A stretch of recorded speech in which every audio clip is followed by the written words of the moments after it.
talking about the late, great Jesse Jackson, civil rights leader who passed away yesterday. He died peacefully in his home.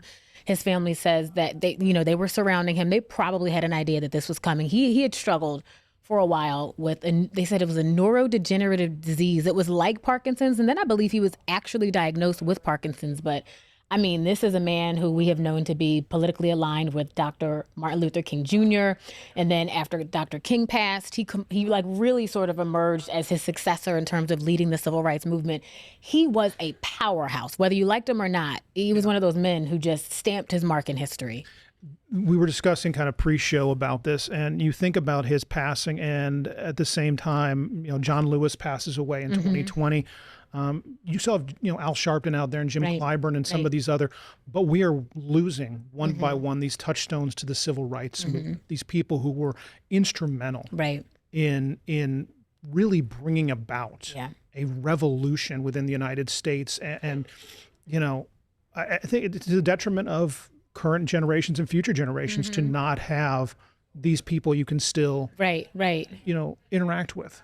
I don't want to sound like the millennial that's like, oh, the kids these days. But look, if I'm being honest, the emergence of social media and all the distractions we have, I think like that good old fashioned, like organizing, like that grassroots effort to really stand for something and get out there and like march with folks. And that's a little bit lost to me in 2026. This is a man who, I mean, he was here, I think it was a while ago, 14 years ago, but leading the charge when Trayvon Martin was killed, marching alongside local leaders here. And I think sometimes, or to your point, I don't know that this generation has a Jesse Jackson.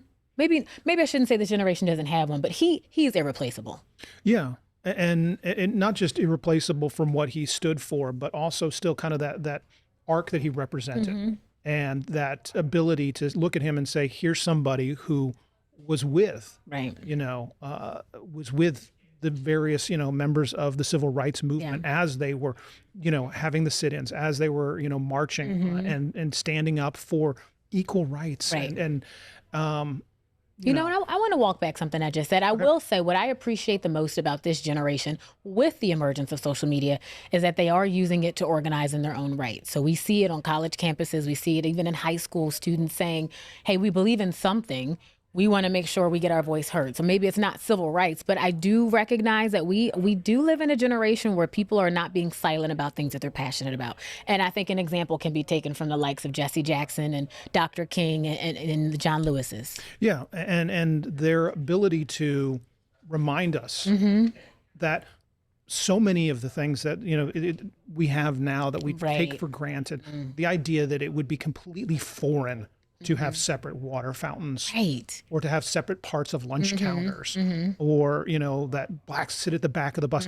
These things now we look at it as we're like, really? Right. But this was within his lifetime. It's the opportunity to have a debate between a black woman and a white man about politics in Florida, of all places, in 2026. So I think it's important that people remember what he stood for, what he represented, and take the time to appreciate that. This group of people who were so instrumental, right, we're losing them. Yeah.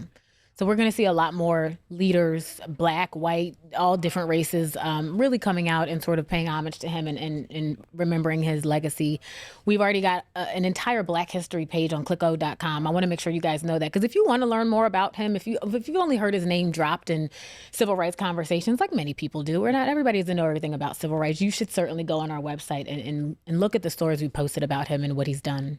No, and you mentioned, just a shameless plug here for our website, but the Black History Month section, Ginger did a great piece going out to Hannibal Square, one of the first black communities near Winter Park in Orange County.